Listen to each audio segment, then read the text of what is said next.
గుంటూరులో బాజీ బాబావలి ఆత్మహత్య ఘటనపై కేసు నమోదు చేయలేదంటూ జరుగుతున్న ప్రచారంలో వాస్తవం లేదని గుంటూరు ఈస్ట్ డీఎస్పీ సీతారాం స్పష్టం చేశారు. బాజీ బాబావలి ఘటనకు సంబంధించి ఇప్పటికే కొత్తపేట, నల్లపాడు పోలీస్ స్టేషన్ల పరిధిలో 3 కేసులు నమోదు చేసి దర్యాప్తు కొనసాగిస్తున్నట్లు తెలిపారు. వివాహం, నిశ్చితార్థానికి సంబంధించిన వివాదం, కట్నం డిమాండ్, మరో మహిళతో సంబంధం వంటి అంశాలపై కేసులు నమోదైనట్లు వెల్లడించారు. అయితే బాజీ బాబావలి తల్లి ఆత్మహత్యకు సంబంధించి ఎలాంటి ఆధారాలు లభించకపోవడంతోనే ఆ అంశంలో కేసు నమోదు చేయలేదని డీఎస్పీ స్పష్టం చేశారు. ఈ విషయంపై కోర్టును ఆశ్రయించి డిఫమేషన్ కేసు వేసుకోవాలని సూచించినట్లు తెలిపారు. మరోవైపు సోషల్ మీడియాలో బాజీ బాబావలి కుటుంబ సభ్యులను వేధింపులకు గురిచేస్తున్న ఘటనలపై కూడా కోర్టు ద్వారా విచారణ కోరవచ్చని సూచించారు. ఒక 5 లక్షల రూపాయలు కట్నంగా అడ్వాన్స్ తీసుకున్నారు. ఈ 5 లక్షలతో అతను బీబీ ఫ్యాషన్స్ అనే ఒక బట్టలు షోరూమ్ ఒకటి పెట్టాడు గుంటూరులో. ఆ షాపులో పనిచేస్తున్న భవానీ అని ఒక అమ్మాయితో పరిచయం ఏర్పడి ఇల్లీగల్ కాంటాక్ట్స్ నడుపుతున్నాడు.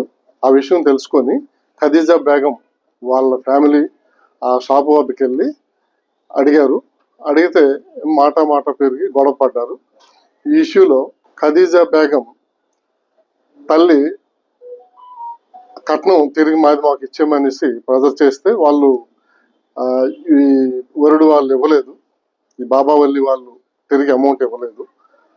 అయితే ఈ డబ్బులు ఇవ్వకుండా మా మీద అనవసరంగా మమ్మల్ని ఇబ్బంది పెట్టి బాధ పెడుతున్నారని ఖదీజా బేగం తల్లి నల్లపాడు పోలీస్ స్టేషన్లో కంప్లైంట్ ఇచ్చింది.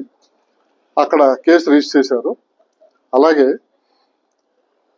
అక్కడ కేసు రిజిస్టర్ చేసిన తర్వాత ఇక్కడ బాబావల్లి వాళ్ళ తాలూకా వాళ్ళ మదర్ వాళ్ళు కొత్తపేట పోలీస్ స్టేషన్లో కంప్లైంట్ ఇచ్చారు. ఇక్కడ 2 కేసులు రిజిస్టర్ అయినాయి కొత్తపేట పోలీస్ స్టేషన్లో. ఖదీజా బేగం తల్లి ఇక్కడ కూడా కంప్లైంట్ ఇచ్చింది. బాబావల్లి వాళ్ళు కూడా ఇక్కడ కంప్లైంట్ ఇచ్చారు. ఈ 2 కంప్లైంట్ల మీద కూడా త్వరలో ఛార్జ్ షీట్ కూడా వేస్తారు. అలాగే నల్లపాడు పోలీస్ స్టేషన్లో కూడా ఛార్జ్ షీట్ వేస్తారు. 3 కేసులు రిజిస్టర్ అయినాయి వీళ్ళ ఈ ఇష్యూలో. ఆ అమ్మాయి పెళ్లి కూతురు పురుగుల మందు తాగి నిద్రమాత్రలు మింగి మోసం చేశారని బాధతో ఉంటే హాస్పిటల్లో జాయిన్ చేశారు.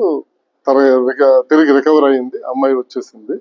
తర్వాత ఈ బాబావల్లి కూడా మొన్న ఈ నిద్రమాత్రలు ఏవో తీసుకొని హాస్పిటల్ జాయిన్ అయ్యాడు. ఈ బాజీ బాబా వాళ్ళ మదరు ఇచ్చిన కంప్లైంట్ మీద కేసు కట్టడానికి సంబంధించి ఎటువంటి కాగ్నిజెన్స్ లేదు కనుక కేసు కట్టలేదు.